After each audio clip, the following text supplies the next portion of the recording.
Hello guys, I'm going to be reading chapter 7 through 11. Let's get started. Chapter 7, The Robot Stories.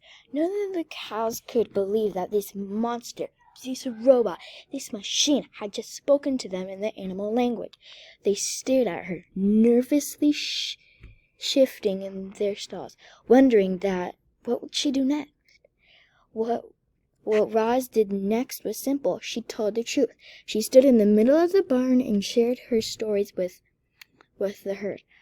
I spent my first year on a remote, wild island, the robot began. I did not know how I got there. I only knew that I wanted to survive. So I studied the island's animals to see how they would survive. And a surprising thing happened.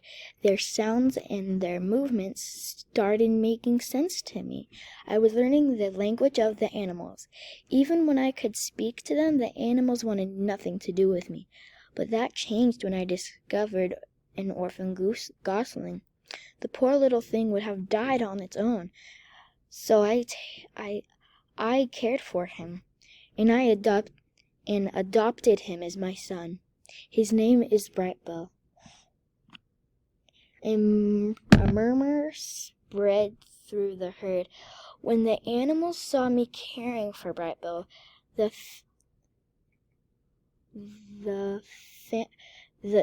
finally accepted me. I was no longer alone. I had friends and family and a home. Life was good until the Rico robots arrived. They came in their sleek white airship to take me away, and when I resisted, they became violent, and the animals defended me. They fought bravely and destroyed the Ricos. But I was so badly damaged in the fighting, I needed repairs, and I could not give them on the island. So the animals loaded my broken body into the airship and took me far away from my home. Lily the calf poked her head through the railing and said, "What about Brightbill? My son is smart and tough, and he has a good flock," Roz said. Roz, "I think he'll be okay without me." "Where were you taken?" said Tess. "I was taken back to the factory where I was made. The factory is run by a crew of robots workers called makers. When I arrived, they put me in a room filled with other broken robots. Some of the robots were completely ruined, and the makers immediately sent them away. But those of us who were working computers' brains were given a test." "What kind of test?" said Lily. "The makers simply asked us a question. They asked us how we had become damaged. They asked us how we would respond to different emergencies. They asked us how to identify certain sounds and smells and objects. The robots who answered every question correctly were repaired, and others were destroyed in the wilderness. In the wilderness, I camouflaged my body to survive. In the robot factory, I camouflaged my personality to survive.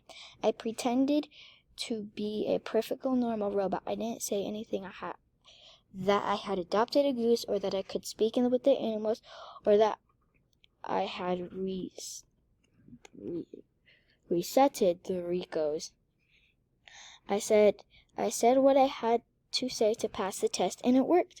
"Good for you, Roz," shouted Tess, and the other cows smiled. "The makers shut me off, and when I awoke, my body was fixed, and I was on this farm. Now, like all of you, I belong to Mr. Sharif." The cow stopped smiling. Everyone was quiet, and then old Annabella spoke up. "I was taken from my friends and family too," she said. "They're back on a farm where I was born. I still think about them every day. It's difficult to be apart from my loved ones," said the robot. You know, Roz, things could have been Things could be worse, said Tess. At least on this farm, you're still surrounded by nature. Yes, things could be worse. The robot's eyes brightened a little. But I am not safe here. Any humans ever learned who I really am, they will destroy me, and that's why when the time is right, I'll try to escape. Chapter 8, The Computer. Inside the barn, the lights were low, the sound were hushed. The night slowly wore on. A few cows were chewing on hay, but most were resting peacefully. Our robot had returned to the corner. The soft glow of the computer screen lit up her face, and she studied farming. She learned about the herd and the pasture of the fields, about the native plants and wildlife, about the seasons and climates and the weathers, about the machines and the buildings and the fences and the tools and the dairy equipment. Every detail was perfectly remembered in the robot's computer brain. And a signal night, Roz became a farmer. Chapter 9, The First Day. At dawn, the cows began to start. One by one, they walked out the side door, across the muddy barnyard, and into the paler for a quick milking before heading down the pasture. They followed the same routine every morning like clockwork. However, on this morning, the cows were joined by a robot. With her computer brain full of farming knowledge, Roz was ready on her first day of the job. She stomped through the tall, wet grass, and her head slowly turned as she scanned the scenery. The sun was riding, the fog was lifting, the cows were gazing. And then the whole world seemed to flip upside down. Before Roz knew what was happening, she was on her back looking up at the sky. A strong stench filled the air. A robot had slipped on cow dung. The herd erupted in laughter. Tessa called out, "Welcome to Hilltop Farm, Roz," which brought another round of snorting and moos. "You'll have to get used to the cow patties and to laughter," said old Annabella, strolling over. "Not much happens around here, so we're always eager to laugh." "I understand," said Roz. "I like laughing too." And she forced out an awkward ha ha ha. Then the robot stood up more carefully to watch where she stepped. The fields and buildings and fences were all Roz needed of Roz's attention, but the most urgent task was to fix the broken. The herding machines was designed to roll through the pasture and look after the cows while they were grazing, but it had gotten stuck in the mud and was beginning popular to hang out for the birds. The field machine was gigantic, like a house on wheels. It was designed to roam the wild field, planting and fertilizing and harvesting the field crops. But it had ground to halt weeks ago and was now just collecting dust in a far corner of the property. The drone was a small flying machine, and with a special camera attached to its underside. It was designed to fly above the farm and keep an eye on the whole place. But it came crashing down, and a mob of crows attacked it in flight. Other broken machines were hidden with clumps of weeds, and still more were waiting for repairing in the shed. The peaceful morning was suddenly jolted by the sound of a powering tool as Roz was fixing the machines. Thanks to her robotic strength and smarts, she made excellent progress. The hours flew by, the machine rumbled and back to life, and the farm began buzzing back with activity. At sunset, Rambler came bouncing down the driveway with the sheriffs in front of us and Oscar in the back. "How's it going, Russ?" said Mr. Sheriff, leaning out his window. The children giggled and waved from their seats. The dog sniffed the breeze. "It's going well," said Roz in a robotic voice. "Many of the machines are working again." "I see that," said Mr.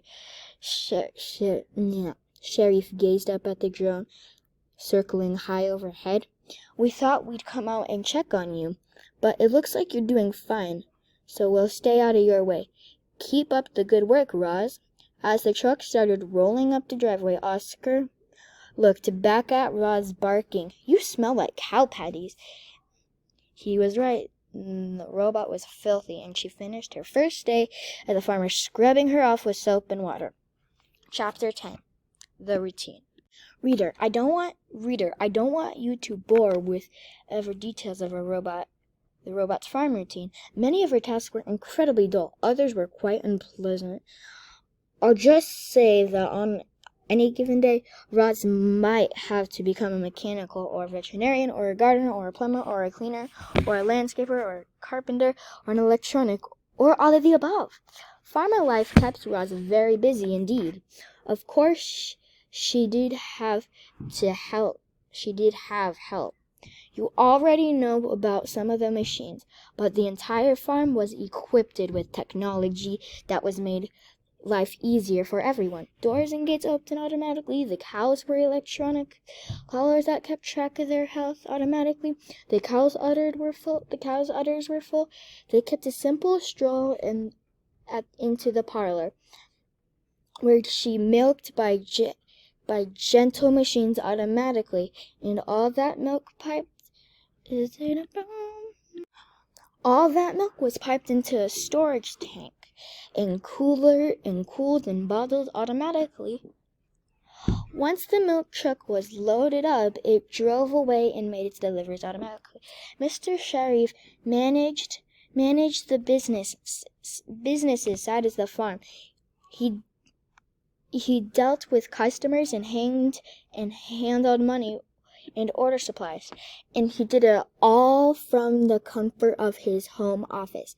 Now that the robot did all the work, he hardly ever left the house. Roz was more content than she ever expected to be. Most of her time was spent outdoors with the animals under the wide open sky.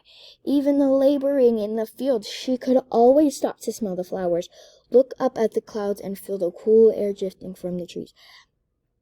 And yet Roz was living two lives. When she had the farm to herself, she could play with the cows, or run through the grasses, or chat with the wildlife. But whenever Mr. Sheriff was near, the Roz had to pretend to be a normal robot. Chapter 11. The Stranglers.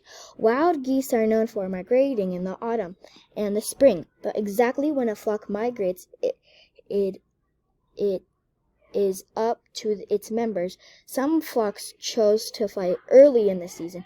Others struggled far behind. And it was one of those strangling flocks that could cause attention of a robot. Honk, honk, honk. The geese were heard before they were seen. Their honking voices echoed across the farm, and the flock appeared above the fields. Flying in a wobbly V formation, they glided over the pasture and plunked down into the pond. None of them were very concerned that Roz had approached. The geese seen similar creatures on other farms, and they were nothing to fear. "Hello, geese," said Roz. "Welcome to Hilltop Farm." The geese froze. They stared at Roz with suspicious eyes, and then the biggest geese slowly swarmed over. "I've come across plenty of monsters like you," he said, "but I've never met one who could talk. I'm not a monster, I'm a robot. My name is Roz." The geese scratched his head. "Well, it's nice to meet you, Roz," said the robot. He said, "My name is Wingtip, and my flock."